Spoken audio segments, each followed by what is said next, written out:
I walked out of the courthouse that day with the divorce papers in my hand, but it felt like I was carrying a mountain on my shoulders. The sun was shining outside, yet to me the world looked gray. My house, gone. My savings, gone.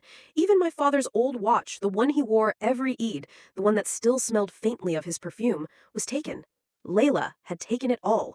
I stood there for a moment, staring at the street, feeling like a stranger in my own life. In our culture, divorce is not just the end of a marriage, it's the whispering of neighbors, the pitiful glances from relatives, the quiet judgment in people's eyes. I could already imagine the looks when I walked through the neighborhood. That's Omar, the one whose wife left him and took everything. The thought made my chest tighten. My dignity felt stripped away, not just my possessions. As I walked toward my car, I thought about how quickly everything had changed. Just months ago, we were a couple that people envied, or at least I thought we were. And now, here I was, starting from zero. At that moment, I truly believed I had lost the battle, maybe even my life's worth. But deep down, something in me whispered, "Destiny isn't done with you yet." I know some of you watching this might have been through something similar, that feeling when your whole life is turned upside down. If you understand that pain, then stay with me until the end of this story, and if it speaks to your heart, like this video so more people can hear it. When I first met Layla, I thought I had found my forever. She had this way of walking into a room and making it brighter. My mother liked her, my sisters adored her, and my friends, well, they told me I was lucky. We had a beautiful wedding, surrounded by family, dancing and laughing until the early hours of the morning. We dreamed together, building a home, raising children, traveling. We even hosted big family gatherings on Fridays, the smell of freshly baked bread and cardamom coffee filling the house. But somewhere along the way, the warmth started to fade. Layla wanted more, and I don't mean more love, more money, more luxury, more status. She began comparing me to other men in our social circle, businessmen driving luxury cars, buying gold for their wives every Eid. She said she deserved the best, and I worked harder thinking I could give it to her. But no matter how much I gave, it was never enough. Then came the late nights. She'd say she was with friends, but when I'd call, she'd be short and distant. She stopped coming to see my mother when she was sick in the hospital, something that cut me deeply. Family is sacred, and her absence spoke louder than any words. One night, I picked up her phone to silence a notification, and there it was, a message from a man. Not just a friend, someone who was taking her out, buying her gifts. My hands shook. When I confronted her, she didn't cry or apologize. She looked at me with this cold smile and said, "I'm done with this small life."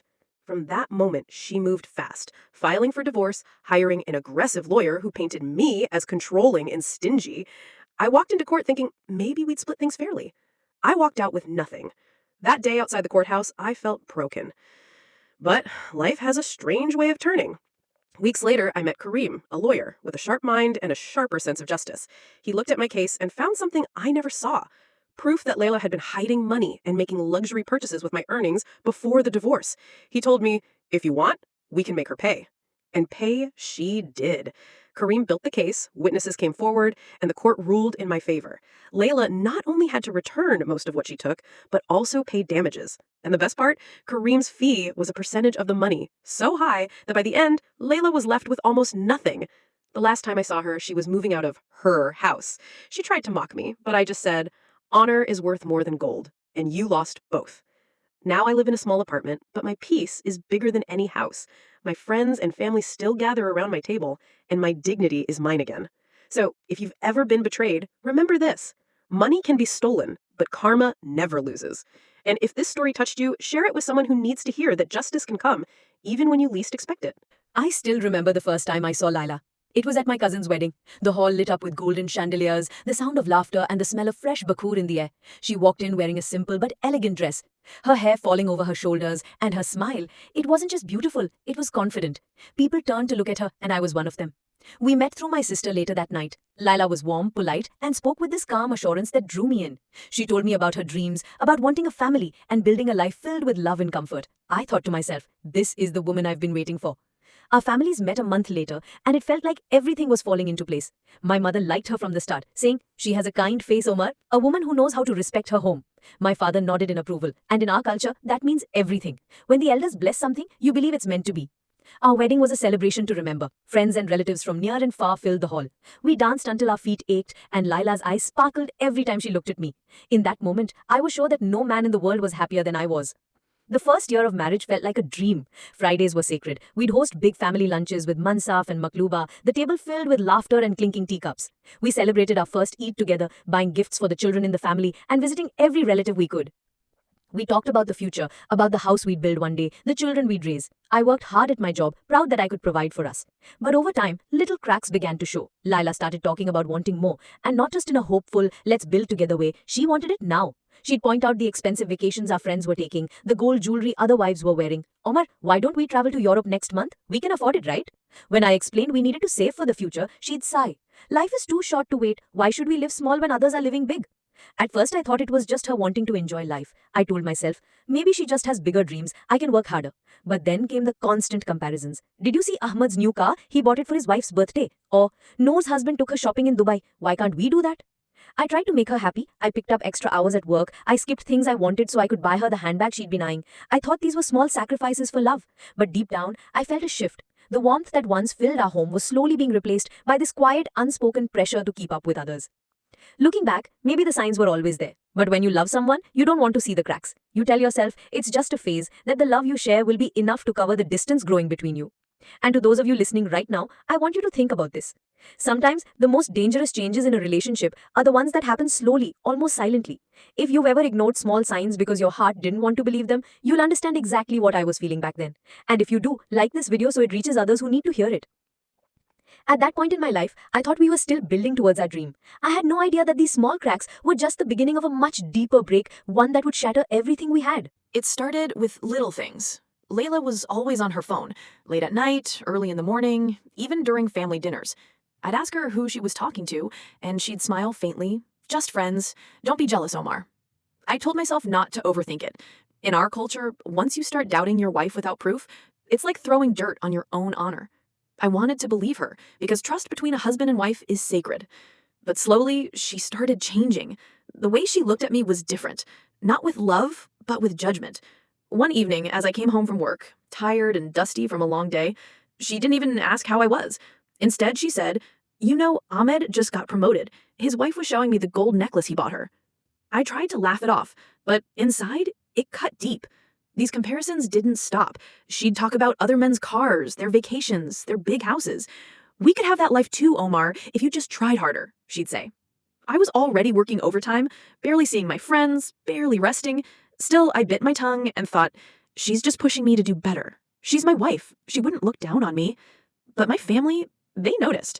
My sister pulled me aside one Friday afternoon after lunch. "Omar," she whispered, "Layla, something about her feels different. She's not the same woman you married." I waved it off, smiling like nothing was wrong. "Don't say that. She's just stressed, maybe bored. We're fine." Deep down, I knew they were seeing what I didn't want to see. Then came the day my mother was admitted to the hospital. She'd fallen sick. And in our family, visiting the sick isn't optional. It's a duty, an act of love. I called Layla from the hospital corridor, my voice low and tired. "Habibti, can you come? Mama's asking about you." There was silence. Then her voice, flat and cold. "I'm busy, Omar. I have things to do." I stood there, phone in hand, staring at the white hospital wall. Busy? Too busy to see the woman who welcomed her into our family with open arms? My mother who always defended her in front of relatives? That moment, it wasn't just disappointment. It was the first time I felt something break inside me. That night, as I sat by my mother's bed, I kept thinking about Layla's tone. Not just what she said, but how she said it. Like it didn't matter. Like we didn't matter. My heart told me to confront her, but my pride told me to wait. Maybe there was an explanation. Maybe I was imagining it. And to you, the one listening to my story right now, have you ever ignored signs because you were afraid of what the truth might be? If you have, then you understand exactly why I stayed silent. If this part of my story resonates with you, share it with someone who might need the reminder that love without respect slowly kills you from the inside. I went home that night and found her in the living room, scrolling on her phone, the TV playing in the background. She looked up, asked casually, "How's your mom?" I said, "She's fine." And that was it. No guilt in her eyes, no warmth in her voice. I realized then the woman I married wasn't the same anymore. I didn't know it yet, but this was just the beginning. The first cracks in a wall I thought was unbreakable. Soon, those cracks would split wide open, and I would finally see the truth I'd been avoiding. It was a quiet evening at home, the kind where the sound of the clock feels louder than usual. Layla was in the kitchen, her phone lying on the sofa beside me. A message popped up on the screen. I don't know what made me look. Maybe instinct, maybe Allah's way of opening my eyes. The words froze me in place. I can't wait to see you tomorrow, Habibti. Dinner is on me. It wasn't from her brother, not from a cousin, not from anyone I knew. My heart started pounding so loud I could hear it in my ears. My fingers hesitated over the screen. I scrolled up, and there it was. Weeks of messages. Him taking her out, buying her gifts, telling her she deserved better. In our culture, trust between husband and wife is sacred. When you give your name to a woman, you give her your protection, your respect, your home. And she had been giving her time and affection to another man while smiling in my face every day. I stood up, my voice low but shaking. Layla, who is this? I showed her the phone. I expected shock, maybe denial, but she didn't even flinch. She looked at me, eyes cold, and gave this little laugh, a laugh I will never forget. Finally you found out, she said, like it was a game she'd been playing.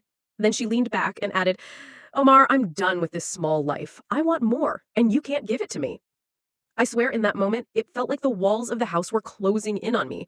I thought about my parents, my sisters, the people who always believed our marriage was strong. The shame, the humiliation, it burned through my chest. Not just the betrayal as a husband, but the betrayal of my family's honor. I asked her, after everything? After all we built? She shrugged. We didn't build anything. You built. I tolerated. And with that, she walked past me as if I was a stranger blocking her way. 2 days later, the papers arrived. She'd filed for divorce, demanding half of everything, the house, the savings, even my father's watch. She knew the law would be on her side. She even smiled when she handed me the documents, as if this was some kind of victory. I can't lie to you. I felt destroyed. A man can survive losing money, even losing his home. But when you lose the trust you built your life on, it's like losing the ground beneath your feet. Nights felt endless. Every time I closed my eyes, I saw her face, heard her laugh when she said she was done with this small life. To those listening to me now, if you've ever been betrayed by the one you trusted most, you'll understand this pain. And if you do, like this video, share it. Let others know that betrayal is not the end of your story. Because my story didn't end here. I thought she had won. I thought she had taken everything. But Allah has his ways, and life has a strange way of turning the table. What she didn't know was that every move she made from this point on would lead her straight to her own downfall, and I would be there to watch it happen. The day we walked into the courtroom, I still had a small piece of hope left inside me. I told myself, the truth will speak for itself. The judge will see through her lies. But that hope didn't last long. Layla came in wearing an expensive abaya and a silk scarf, her face calm and confident, as if she was walking into a fashion show, not a divorce hearing. Beside her was her lawyer, tall, well-dressed, with the kind of presence that makes everyone turn to listen. From the first moment, I could see it in his eyes. He wasn't here for justice. He was here to win, no matter the truth. When it was her turn to speak, her voice was soft, almost breaking, like she was the victim. She said I controlled her, that I refused to give her freedom, that I never spent money on her happiness. She made it sound like she had been living in a cage. The words cut into me like knives. Every sacrifice I made, every late night I worked just to give her comfort, turned into accusations. My lawyer, Allah forgive me, he was young, new, and nervous. His hands shook as he shuffled through papers, his voice barely filling the room. He tried to defend me, but his arguments fell apart under the pressure of Layla's lawyer's questions. I sat there, watching, knowing the battle was slipping away from me, and I couldn't do anything to stop it. The judge's decision felt like a hammer to the chest. Layla was awarded the house, the same house I had worked years to pay for. She got a large settlement from my savings, and to make it worse, even my father's watch, the one piece of him I still carried, was listed among the assets she was taking. I remember leaving the courtroom with nothing but a small leather bag in my hand. Inside, just a few shirts, my prayer beads, and some personal papers. My entire life, reduced to a bag I could carry in one hand. When I stepped outside, the sun was blinding, and for a moment, I just stood there, not sure where to go. Across the street, I saw two neighbors, old friends of my father, standing and talking. They saw me and went silent. One of them gave me a sympathetic nod, the other just looked away. That was the hardest part, not the loss of money or the house, but the feeling that my dignity had been stripped in public. I walked slowly to my car, every step heavy. People say a man's worth isn't in his wealth, but in his honor. That day, it felt like both had been taken from me. To those of you watching, if you've ever left a place with less than you came with, if you've ever been in a situation where truth didn't matter and the liar won, then you know this feeling. And if you understand, like this video and share it, because my story wasn't over yet, and you'll see that the one who laughs first doesn't always laugh last. That day, I thought it was the end, but I didn't know then that this loss was only the beginning of a plan Allah had already written, a plan that would turn everything back in my favor and leave Layla with nothing but regret. About a month after the divorce, when the dust had barely settled, and I was still trying to figure out how to start over, my cousin Khalid called me. His voice carried that tone people use when they've got something serious to tell you. "Omar," he said, "I know you don't want to talk about it, but I have someone you should meet. He's a lawyer, not just any lawyer. He's sharp, experienced, and he doesn't lose." At first, I hesitated. What was the point? Layla had already taken everything: the house, the savings, my father's watch. The court had spoken. But something in Khalid's voice made me agree to at least meet this man. That's how I met Kareem. He wasn't like the nervous lawyer I'd had before. Kareem walked into the cafe where we'd agreed to meet, wearing a simple suit, no flashy accessories, no arrogance in his step. But his eyes, they were the kind of eyes that looked through you, straight into your thoughts. We sat down, and after the usual Arabic pleasantries, asking about family, offering coffee, he got straight to the point. "I've looked at your case," he said, "and I think there's more here than you realize." He opened a folder, pulling out bank statements, receipts, and screenshots. I recognized them immediately. They were from my accounts, my credit cards. But the dates caught my attention. These purchases had been made before the divorce: luxury handbags, jewelry, designer shoes, even a booking for a trip to Dubai. Things I never knew about, paid for with my money while she was still living under my roof. I stared at the papers, my hands trembling slightly. How did you get these?" I asked. Kareem smiled faintly. "Let's just say you're not the only one she betrayed. Someone close to her doesn't like the way she treated you. And in Arab culture, Umar, what she did, hiding wealth during a marital dispute, it's more than dishonest. It's dishonorable. It's an insult to the law, to the court, and to you." I leaned back, my mind racing. All those times she said we couldn't afford something I wanted, all those moments she made me feel small for not giving her more, she had been secretly taking from me and living a life I didn't even know about. Kareem closed the folder and looked at me directly. His voice was calm, but there was a weight to his words.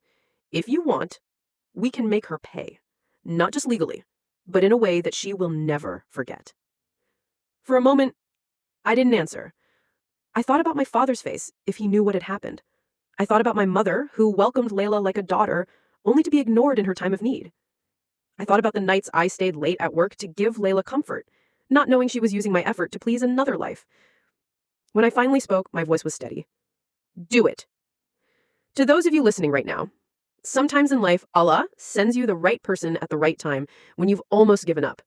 If you've ever felt powerless and then found someone who stood up for you, you'll know exactly what that moment meant to me. And if you understand, like this video, share it, because what came next was the beginning of her downfall. Kareem leaned back, his lips curling into the faintest smile. "Good," he said. "Then we start tomorrow." I didn't know it yet, but this man was about to turn my worst defeat into the sweetest victory of my life. Kareem didn't waste time. The very next morning, he called me to his office. When I walked in, the table was already covered with papers, bank statements, receipts, and signed witness declarations. He had organized everything like pieces of a puzzle, each one proving Layla had been hiding money and making purchases in secret before the divorce. "This," he said, tapping the stack of papers, "is enough to reopen the case. We're going to accuse her of fraud." A strange mix of emotions ran through me: relief that I finally had a weapon, and anger that it had to come to this. Kareem explained the plan step by step, his voice calm but sharp.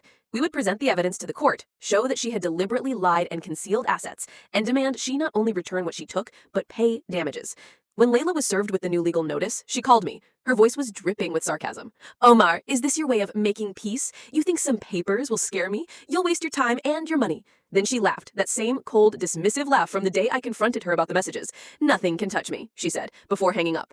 For a moment, I wondered if she might be right. She had friends in high places. She was clever, and she knew how to twist a story. But Kareem wasn't like my old lawyer. He was ready for her games. The first hearing came, and as expected, Layla walked in with her head high, dressed to impress, whispering to her lawyer like they were planning a victory dinner. But Kareem started presenting the documents, one by one: a receipt for a gold bracelet bought a month before the divorce, a bank transfer to an account she hadn't disclosed, screenshots of her confirming delivery for luxury items she claimed she never owned. Then came the witnesses. The first two were straightforward, an accountant from the store where she bought the jewelry and the delivery man who remembered her by name. She sat there, still pretending to be unfazed. But the real blow came when a familiar voice was called into the courtroom. It was her own friend, Salma, the one she always went shopping with. I saw Layla's face change instantly, her smile fading.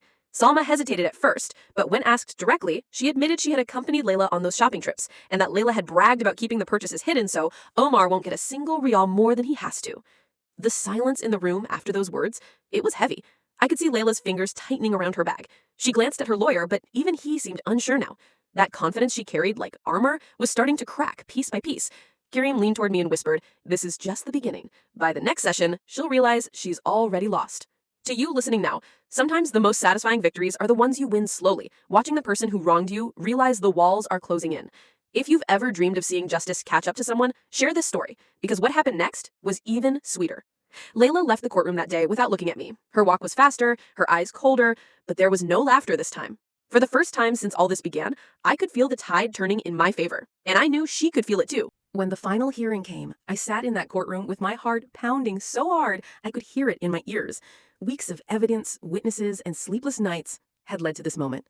Kareem stood tall, confident as always, his papers perfectly aligned. Lila sat across from me, her makeup flawless, her chin lifted, as if she still believed she could charm her way out of this. The judge read the verdict slowly, his voice calm but firm.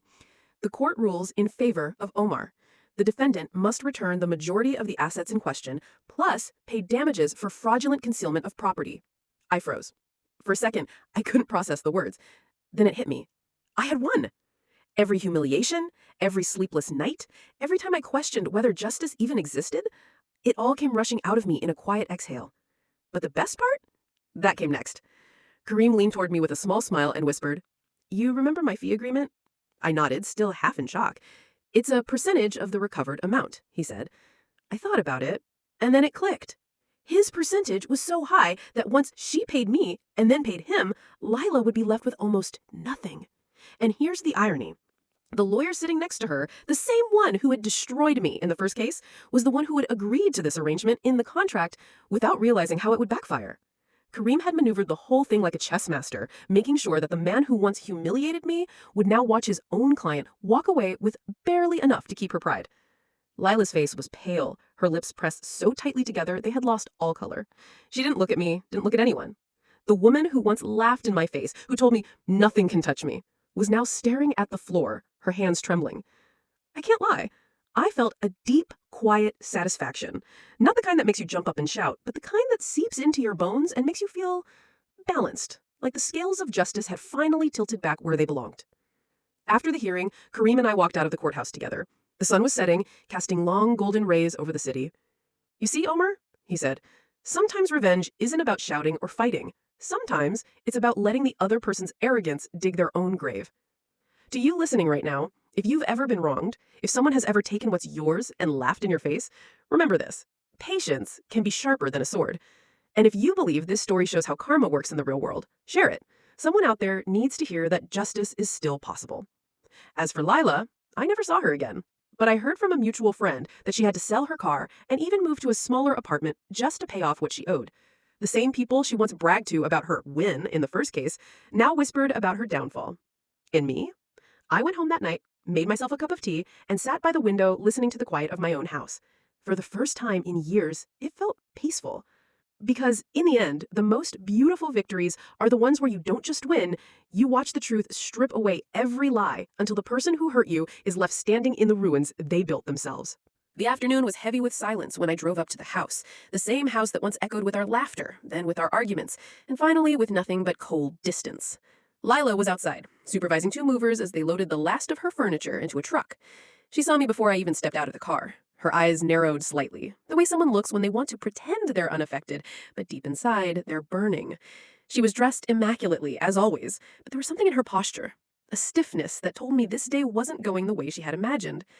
I walked toward her slowly, my steps steady, almost deliberate.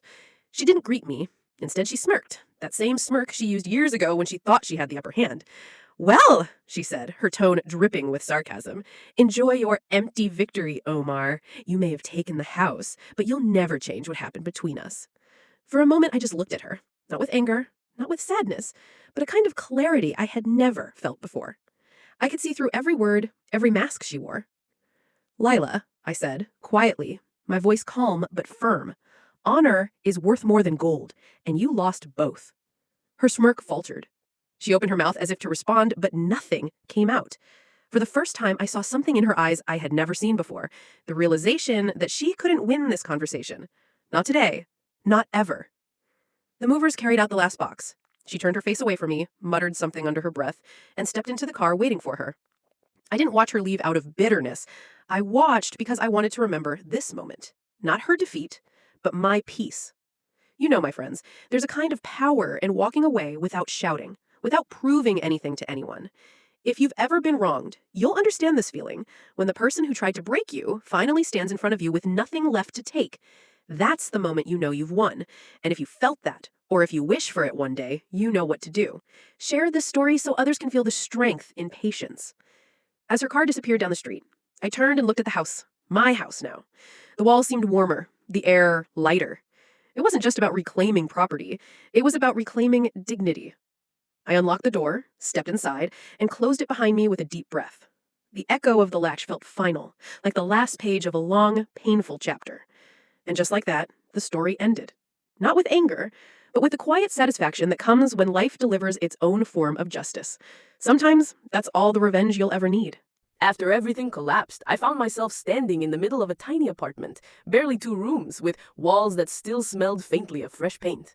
It wasn't the big house with the high ceilings and marble floors that I had once worked years to afford, but it was mine. Mine alone. The first days were strange. I woke up without the sound of anyone else moving around, without the tension that used to hang in the air like a storm cloud. At first, the silence felt heavy, but slowly it began to feel like peace. I started working again, not in the glamorous position I once held, but in something honest, something I could be proud of. Every coin I earned came from my own sweat, not from playing games with people's trust. My friends and family, the ones who stayed when the storm hit, became my true wealth. We would gather on Fridays, sitting on the floor around a simple tray of tea and dates, telling stories and laughing until late. My mother would always slip me a little extra food to take home, even though I told her I didn't need it. "A mother never stops feeding her son," she would say, smiling in that way only mothers can. There were nights when I would sit alone on my balcony, looking out at the city lights and think about everything that had happened. The betrayal, the lies, the humiliation. I realized that what I lost in money, I had gained 10 times over in self-respect. And in our culture, self-respect is a currency no one can steal from you. To those of you listening to my story now, maybe you've been through something similar. Maybe someone tried to break you, to take what's yours, or to make you feel small. Remember this: money comes and goes, but honor stays. If this story touches you, share it with someone who needs that reminder.